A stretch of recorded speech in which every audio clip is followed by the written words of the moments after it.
La ville de Zanora.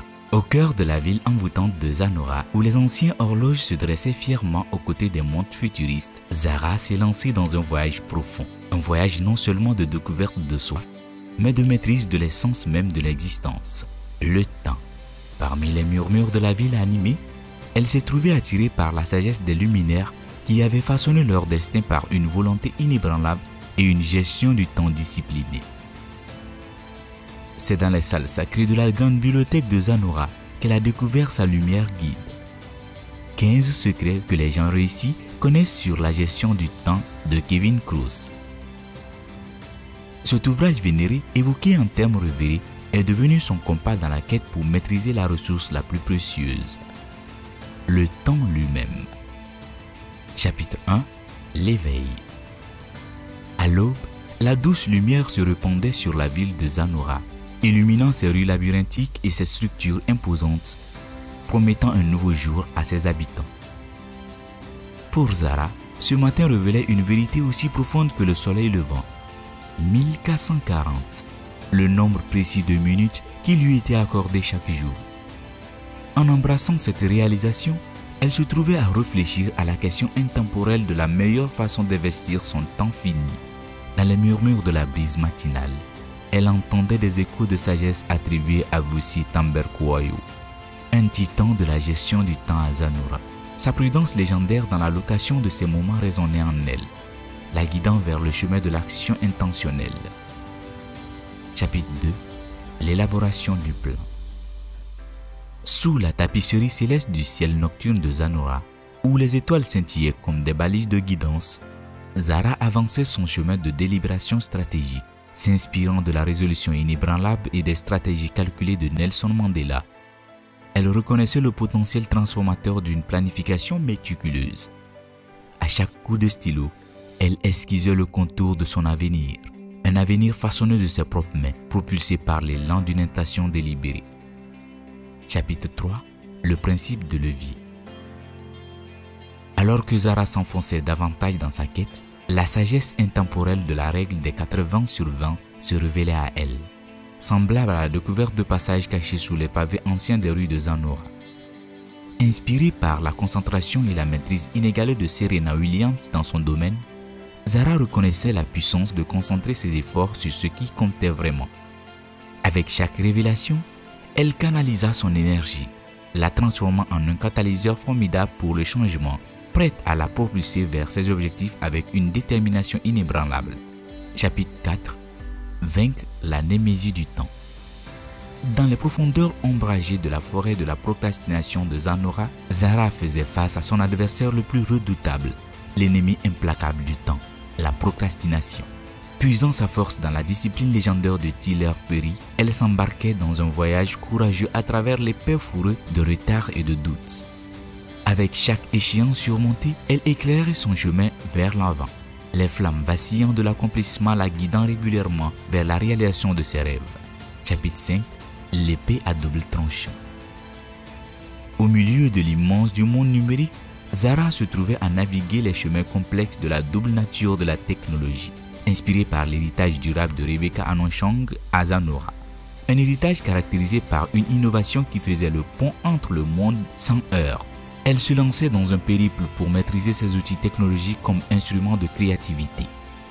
Cependant, consciente des pièges dissimulés dans le paysage numérique, elle tenait compte de la sagesse prudente d'Enochong, se fortifiant contre l'attrait séducteur de la distraction. Dans cette danse numérique, elle cherchait l'équilibre, maniant la technologie à la fois comme un allié puissant et un gardien vigilant de son temps et de sa concentration. Chapitre 6. L'oasis de renouvellement. Au milieu du rythme incessant de son voyage, Zara rencontrait des moments de lassitude qui menaçaient d'éroder sa détermination.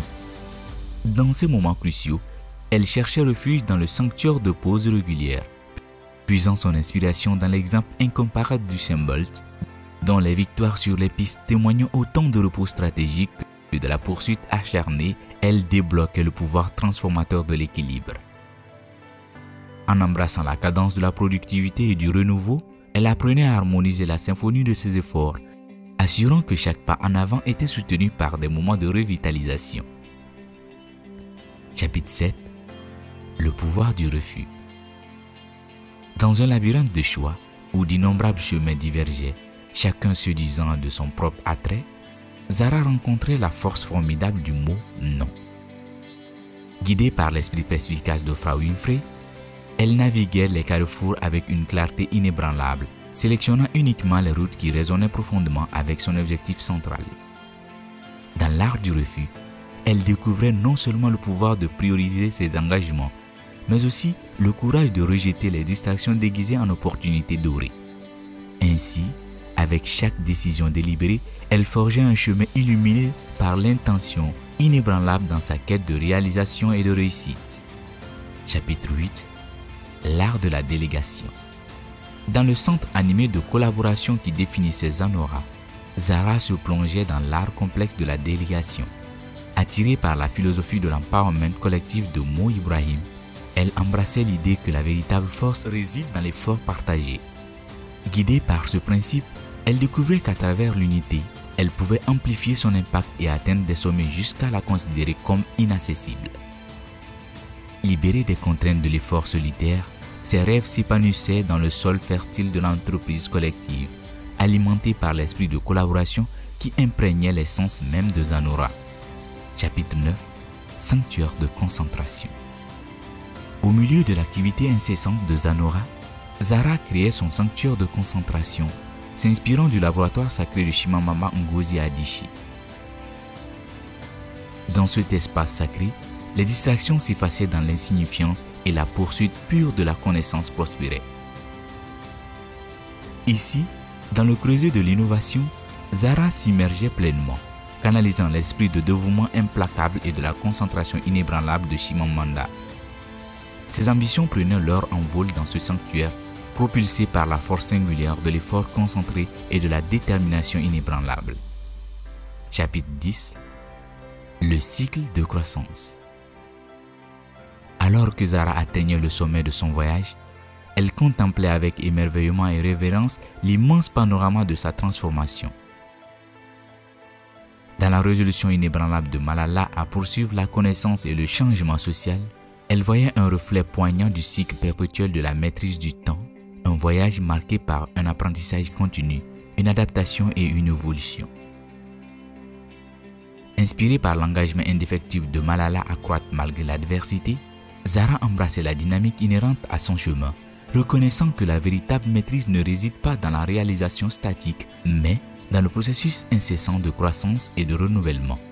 Avec la sagesse de la gestion du temps illuminant son chemin, Zara embrassait l'aube du nouveau jour à Zanora, son cœur enflammé par la réalisation que chaque principe servait de phare à travers les eaux tumultueuses de la vie, la guidant vers les rivages de ses rêves. Alors que le crépuscule descendait sur la ville, l'enveloppement dans les traînes du ciel étoilé, le conte de Zara résonnait comme un témoignage de la puissance de la vie intentionnelle, une riche tapisserie tissée à partir des fils du temps lui-même. Elle se dressait comme un phare d'inspiration, appelant tous ceux qui traversaient l'océan des moments à saisir les minutes fugaces et à forger un héritage aussi durable et magnifique que la ville légendaire de Zanora elle-même.